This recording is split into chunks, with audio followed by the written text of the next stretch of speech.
Queridos irmãos, mais uma vez nos encontramos para falar sobre nós, espíritos encarnados e espíritos desencarnados, que buscamos ascensão espiritual em busca de um mundo melhor, ou em busca de viver melhor no mundo. Estamos em qualquer lugar, onde estivermos, com quem estivermos, nós estamos de posse de nós mesmos. Às vezes imaginamos que a vida é bela e é verdade. Quanta beleza Deus dispõe a todos. Observamos o nascer do sol que pertence a todos. A chuva é da humanidade. Os interesses particulares não têm domínio sobre as bênçãos do céu. Usufruímos. Mas nessa vida de tantas relações, tantos empreendimentos societários, nem sempre a gente vai estar agradando a todos. E às vezes desagradamos a muitos. Dentre os muitos que desagradamos, uma parcela considerável nos perdoa e segue em frente, mas deixa em nós a mesma iniciativa, a mesma tendência de continuar em erro, de continuar causando o mesmo dissabor de sempre. Essa evolução, esse crescimento, essa consciência de mudança, de reforma íntima, ela dá-se muito lenta. E ficamos vinculados aos nossos atos. Quanto mais se vive, mais se aprende. Mas vem a espiritualidade falando que quanto mais se aprende, mais se vive. Dentre os tantos a quem prejudicamos, há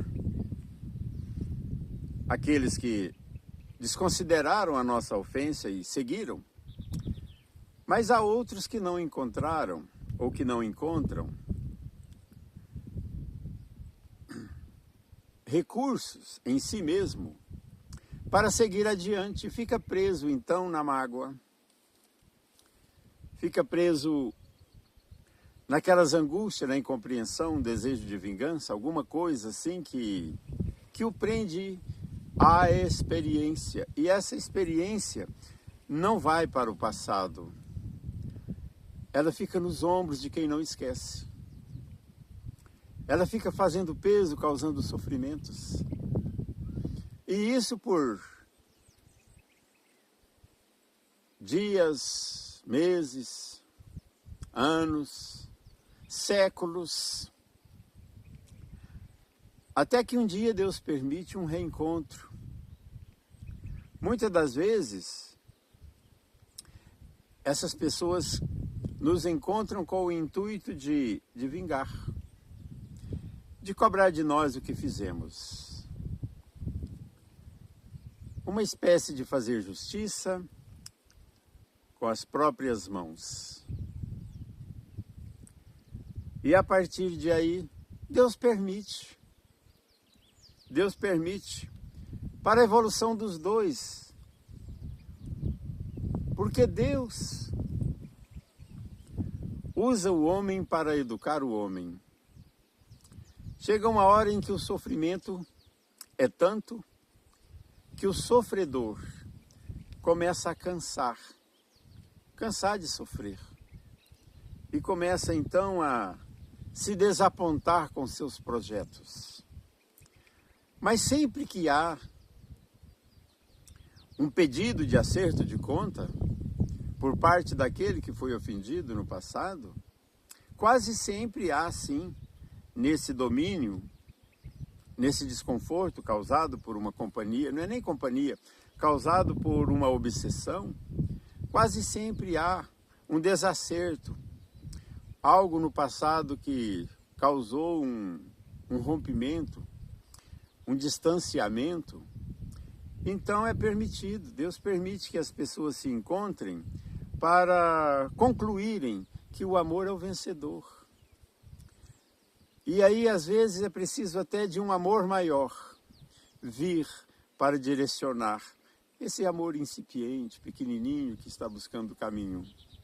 Ficamos, às vezes, assim, condoídos quando a gente vê o sofrimento da pessoa que está sendo dominada. Mas é algo entre os dois e que precisa agora de compreensão e muita compreensão. Todos nós estamos inseridos num ciclo familiar, num ciclo social. Nós, então, as pessoas do nosso convívio são professores. Quantas coisas há que podemos aprender a partir das experiências sociais, no contato social, nas convivências.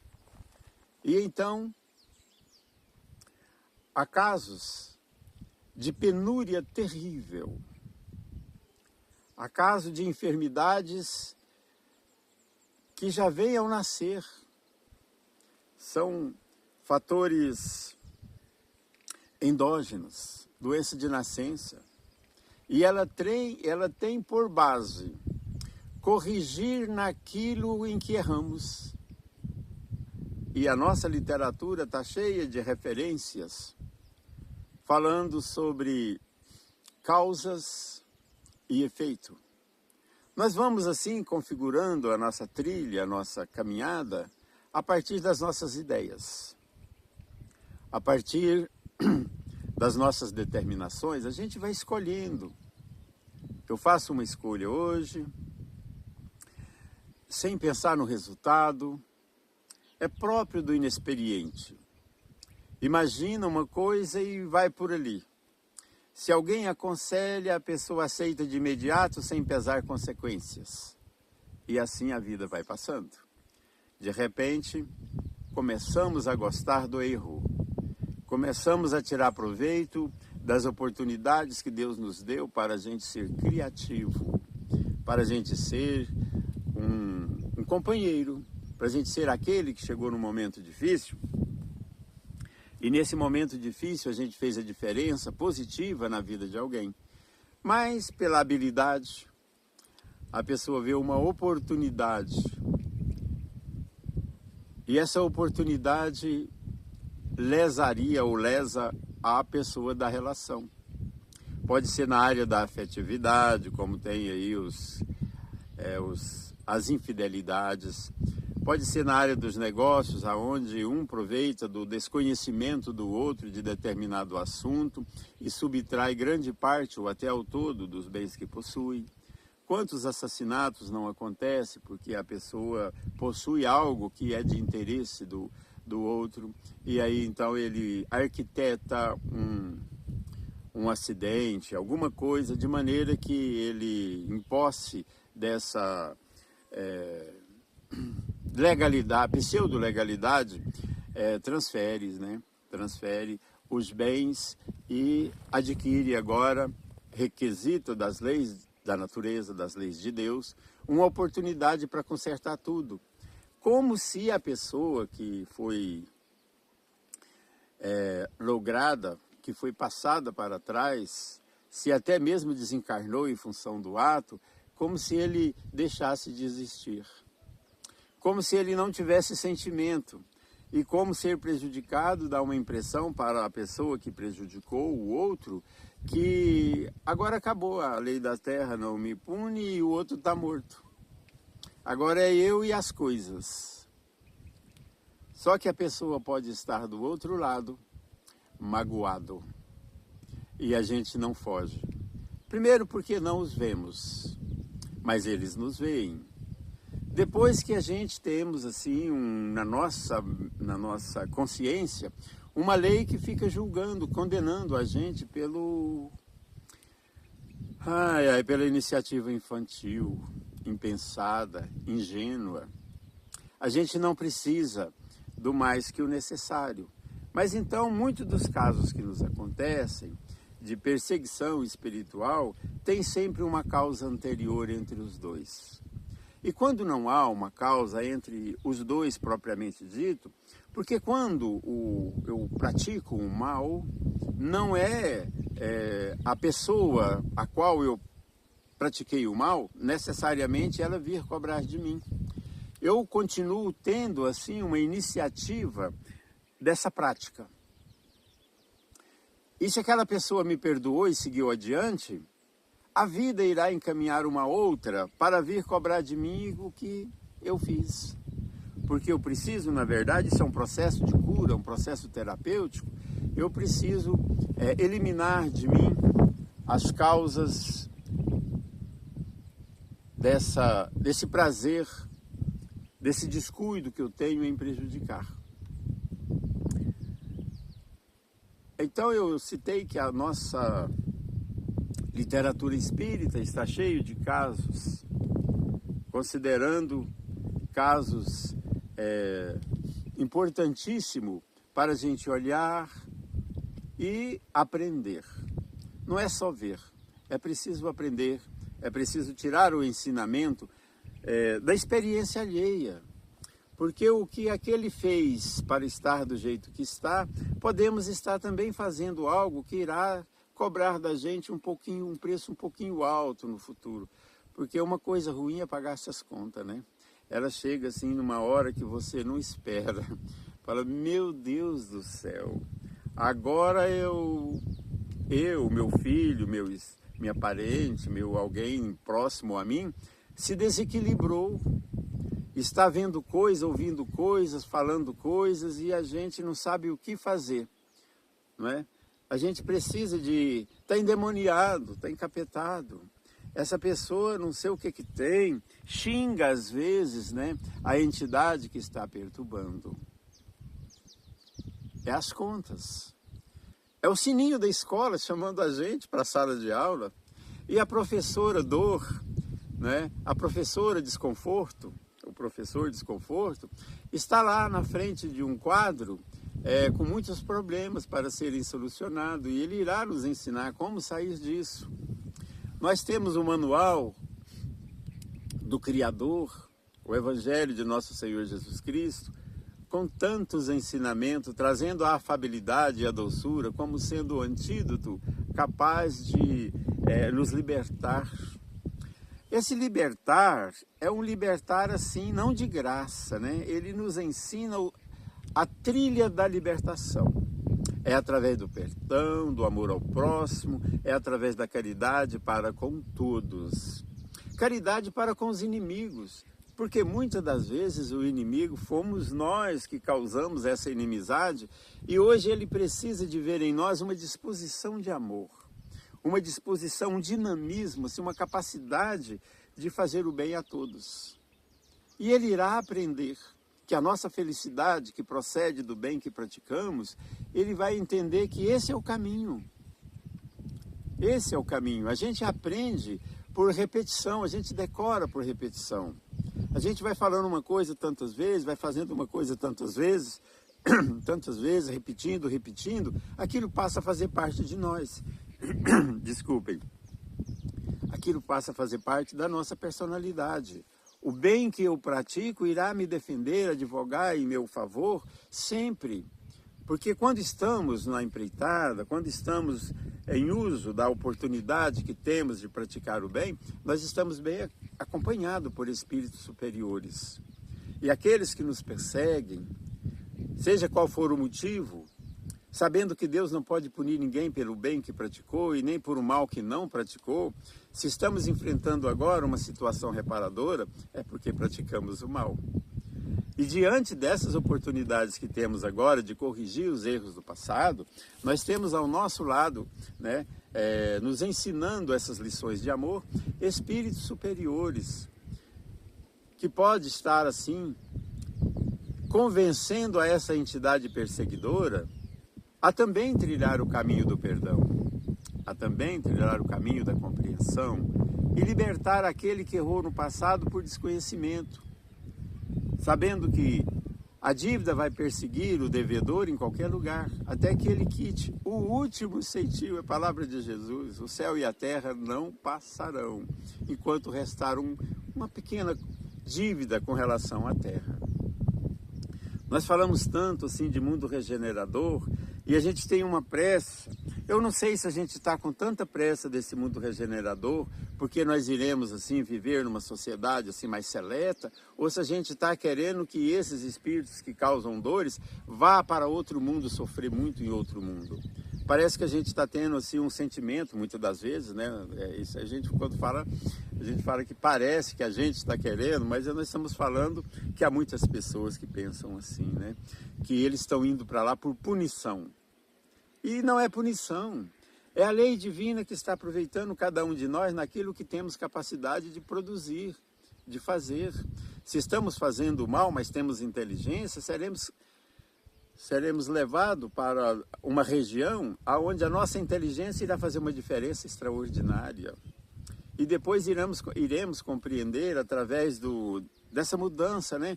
Hoje eu estou sendo cruel. Dá uma organizada aqui.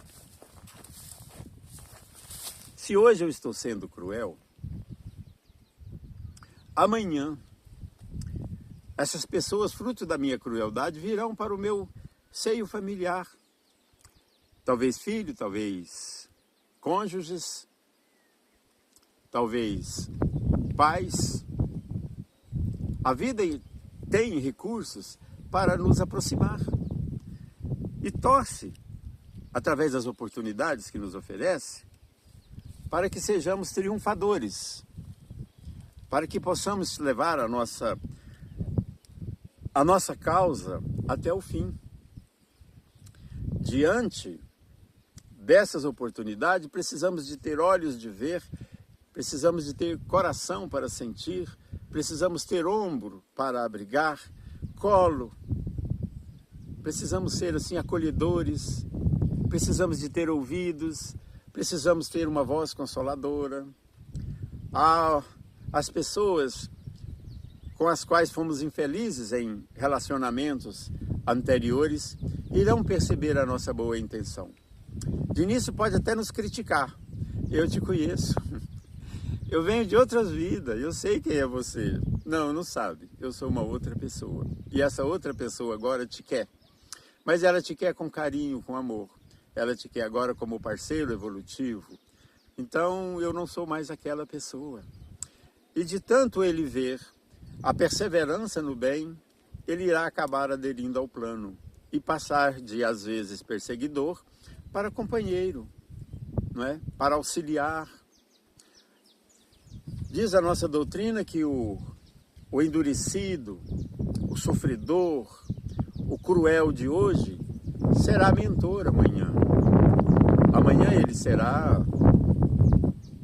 um orientador. Às vezes a gente imagina que as pessoas que hoje fazem o bem nunca fizeram o mal. Engano nosso. Segundo André Luiz, o êxtase, o prazer do santo, esse estar de beatitude do santo, um dia fora mero impulso. Um dia foi assim uma espécie de toma lá da cá, bate e apanha, até que foi aprendendo a não bater mais e continuou apanhando, até que se libertou. E hoje olha para a humanidade com tanto carinho, e olha o nosso mestre de amor maior, ele dizendo assim: estou morrendo aqui, crucificado, pregado, mas Pai, perdoa eles, eles não sabem o que estão fazendo. são crianças ainda, não sabem nem avaliar o resultado espiritual dessas coisas. Fora sepultado, mas depois ele não conseguiu ficar lá, porque Jesus é o vencedor. E nós também somos pequenos vencedores, porque a nossa tarefa, a nossa empreitada, foi muito menor do que a de Jesus. Jesus não tinha nada que pagar. E sofreu o que sofreu, e nos ensinou a perdoar. Como encarnado, as suas últimas palavras: perdoa, Pai. Perdoa. Ele não falou, eu perdoo. Ele pediu para o Pai perdoar. Então, podemos estar também. Tudo aquilo que Jesus fez, nós podemos fazer, tudo aquilo e muito mais. Palavras dele mesmo. Nós podemos estar, então, também pedindo aos nossos perseguidores, a esses de convívio desastrosos do passado, nós podemos estar pedindo a eles, não é? A conversão. Vocês estão perdoados e eu peço perdão. Vamos daqui para frente acertar, nós erramos no passado, não queremos mais permanecer no erro.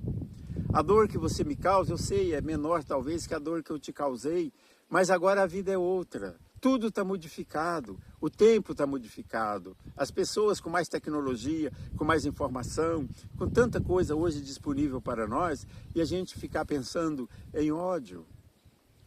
Me perdoa, me ajude, vamos junto nessa trilha. E assim a gente uma hora acaba, através da nossa perseverança, acabaremos convencendo o inimigo do passado e um grande amigo do presente.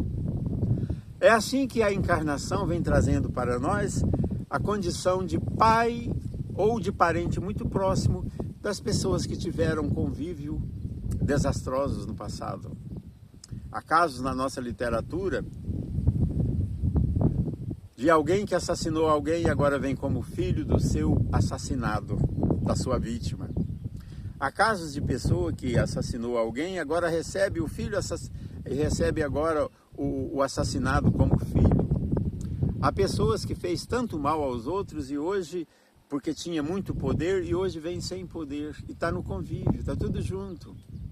E olha quanto é grande um amor de pai e de mãe para com filhos. Olha que extraordinário, que luta regenerativa, aonde a gente olha para o filho e fala, eu faço o que precisar, meu filho, eu te mando para Harvard, eu te mando para a universidade não sei de onde, você vai ser o que eu não consegui ser, você é o filho da minha esperança, não te faltará nada. É claro, né? Quem pode fala assim, quem não pode fala, eu estou junto, meu filho, a gente chora junto, mas nada irá nos desunir. Vamos ser o homem de bem que Deus espera de nós, a nossa ação no bem. Vamos então juntos. E aí morre o inimigo do passado, porque ao desencarnar, essa bênção do esquecimento não faz a gente lembrar do mal que um causou ao outro. Mas retornando ao mundo espiritual, quando as memórias voltarem, falar... que maravilha, eu não o odeio mais, porque agora eu aprendi a amar essa pessoa que teve o tempo todo à disposição, dando a própria vida pela minha vida. Então a natureza dispõe de recursos extraordinários, de recursos maravilhosos, para nos reunir numa senda de harmonia, numa trajetória evolutiva, que nós vamos configurando à medida que vamos atraindo, cativando, conquistando, né? E aí a gente que começou sozinho, às vezes mal acompanhado, porque estávamos diante de perseguidor, agora hoje a coisa ficou melhor porque o nosso perseguidor transformou em fruto da nossa esperança. Aquele perseguidor hoje é filho e a gente vai junto, a gente para o filho continuar. Tudo aquilo que a gente fez, a gente transfere para o filho a nível de conhecimento, de experiências. E dia após dia estamos nós, cada momento, modificando. Pouquinha coisa, mas é preciso modificar. Precisamos olhar para nós e ter uma certeza de que o que estamos fazendo é o bem. Se tivermos dúvidas, vamos imaginar que alguém estivesse fazendo com a gente o que a gente está pretendendo fazer com o outro. Ensinamento de Jesus, só querer o bem para o próximo. E assim, meus irmãos, Fica aí para os nossos momentos aí de reflexão, que a gente está vivendo num mundo onde tudo tem relação com tudo. Nós temos relação com a natureza, nós temos relação com a humanidade inteira.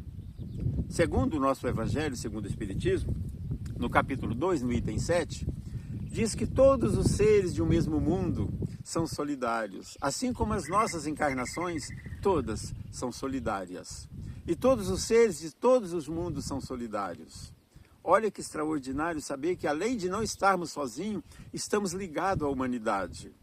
Cada um de nós, por menor que imaginamos ser, fazemos parte da família universal humana. Hoje, estamos aqui na família universal planetária, né? Somos os habitantes da Terra, encarnados e desencarnados. Mesmo sem ter ainda um contato direto e consciente com a humanidade universal, mas pertencemos a ela. Dia chegará em que nós estaremos assim em comunicação inimaginável. Meios que nem imaginamos, que não temos nenhuma noção de como será, mas sabemos que será melhor. Comunicação instantânea e assim de uma maneira de espírito para espírito, de alma para alma. Queridos irmãos, eu desejo que todos reflitamos sobre a nossa maneira de conviver. Fica aqui uma dica de nossos mentores espirituais, que em cada lugar que chegarmos, reverenciando e pedindo que a paz de Deus esteja ali presente, e que ao sairmos, que desejamos também que a paz de Deus fique naquele recinto. Pedir assim do íntimo da nossa alma que Deus abençoe a todos. E qualquer que seja a contrariedade, não vamos nos azedar. Vamos fazer uma prece para aquele que nos contrariou. Talvez ele esteja até certo, mas a gente tem melindres que precisa de ser combatido. Melindres não cabe no mundo regenerador. Melindres não cabe no mundo feliz. Não é ferramenta de espírito operoso, não é ferramenta que devemos utilizar. Esse melindre tem que ser estipado em nós por nós mesmos. Que fique todos na paz de Deus. Muito obrigado.